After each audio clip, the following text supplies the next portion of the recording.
Chegou mais um dia da aula de história, do nosso passeio, né? Sem sair de casa, sem sair da poltrona, não é? Pela história, né? Do nosso Brasil, pela nossa história, né? Porque sabemos que nós viemos de uma mistura de raça e que nessa unidade a gente agora está aprendendo um pouquinho sobre a cultura africana, né? A gente sabe que a gente também nasceu dessa mistura. Então a gente já aprendeu várias coisas sobre os negros, né? O texto de hoje, que fica na página 69, né? Na página do livro de história de vocês, que vai falar sobre a resistência africana à escravidão. E aí eu coloquei, né, essa imagem aqui que mostra, né, quando a gente fala de resistência à escravidão, né, as correntes que lembram, não é, o período todo que os negros eles foram acorrentados e escravizados desde o princípio, né, desde quando vieram da África. Na verdade, existiam algumas cidades da África onde já havia, não é, a escravidão. E aí quando chega no Brasil, né, a gente vê que isso só piora. E aí quando a gente fala da resistência, né, vocês podem até pensar, e aí o bom é desmistificar em relação a achar que os negros, eles gostavam de ser escravos, né? Porque os indígenas no início, né, eles se agradavam, né, quando os portugueses colocavam ele para trabalhar e eles ganhavam, né, como forma de escambo, alguns objetos. Então eles a princípio achavam aquilo ali tudo normal. Porém, com os negros foram diferentes. Eles sempre resistiram, desde o início eles resistiam à escravidão. E aí no texto, no livro de vocês, começa falando que os escravos eles sempre resistiram à escravidão, né? Como eu acabei de falar. A forma de resistência é que variava, né? Alguns fugiam, outros tentavam suicídio, outros lutavam. Então existiam várias formas de resistência em relação às comunidades, né?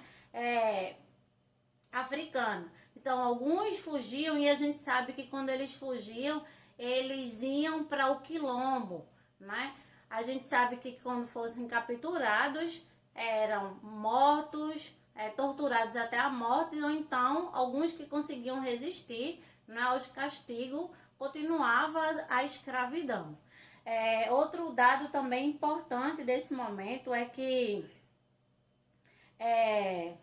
no livro de vocês, no próximo parágrafo, diz assim: diferente dos indígenas, que conheciam bem o território brasileiro e sabiam como nele sobreviver, os negros tinham grande dificuldade de fugir. Então os índios eles já conheciam o território, porque eles já habitavam naquele lugar. Então outra coisa que diferenciava a forma de resistência, de fuga, porque quando os negros eles fugiam, eles não sabiam o que iam encontrar pela frente. A mata era desconhecida para ele. A gente sabe que os quilombos também eram comunidades muito afastadas e eram locais que só os negros sabiam chegar. Porém, havia uma grande dificuldade para eles encontrarem os quilombos. Os quilombos precisavam ser bem escondidos, né, para que os feitores não encontrassem. E aí o livro mostra para vocês também sobre o capitão do mato, né? O capitão do mato era o responsável por procurar e capturar e devolver aos senhores, né, de engenho em troca de dinheiro. Então a gente vê aqui o capitão do mato, a imagem do capitão do mato, capturando, né, um dos escravos que haviam fugido, não teve a mesma sorte que outros e não conseguiu chegar aos quilombos. E aí a gente sabe que quando eles eram capturados, como eu havia falado, eles eram torturados na frente dos demais. Alguns não resistiam, vinham até a morte. Outros, por ser mais jovens, por ter mais vigor, né, sobreviviam às pancadas e continuava sendo escravo, né, até chegar o dia onde eles foram libertados, que saía outra história, né, mais coisas para a próxima aula que a gente vai estudar. E aí a gente fala, o livro fala também sobre o quilombo, e aí a gente ressalva de novo, né, a importância dos quilombos, e aí a gente vê aqui Zumbi, a imagem de Zumbi dos Palmares, que a gente também já aprendeu sobre ele. Aqui a imagem de alguns quilombos, né, dos negros fugindo, a gente vê aqui no cantinho, né, a luta, né, para fugir dos senhores de engenho, né, dos próprios capitães do mato. E aí ele fala que os quilombos eram aldeias praticamente autossubsistentes, né, autossustentável. E aí ele diz que existiam em locais de difícil acesso para aumentar a segurança dos negros fugitivos. Ele era autossustentável, ou seja, ao redor dos quilombos, né? Eles tinham o que eles necessitavam, não é? Porque eles não poderiam estar passeando para outro local, porque eles poderiam se deparar com o capitão do mato.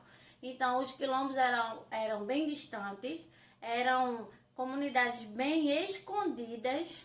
E aí vocês podem até se perguntar, ô tia, como é que os negros, né, eles conseguiam chegar lá?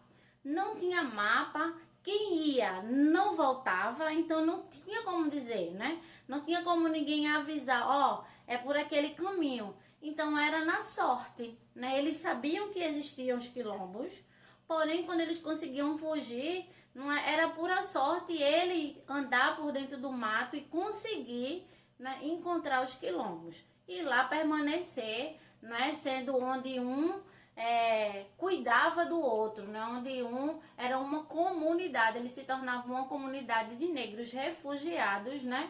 Lutando pela resistência dos demais, ou tentando, né? Até que a princesa Isabel, mas antes disso houve outras leis, que aí é na nossa próxima aula. O texto de hoje é bem curtinho e ele só traz a ressalva, né? Sobre esses pontos que eu falei, né, sobre a resistência desde o início, diferente dos indígenas, a dificuldade que os negros tinham em encontrar, né, os quilombos, fala sobre o capitão do mato e sobre o próprio quilombo. Então, o texto é bem resumido, né?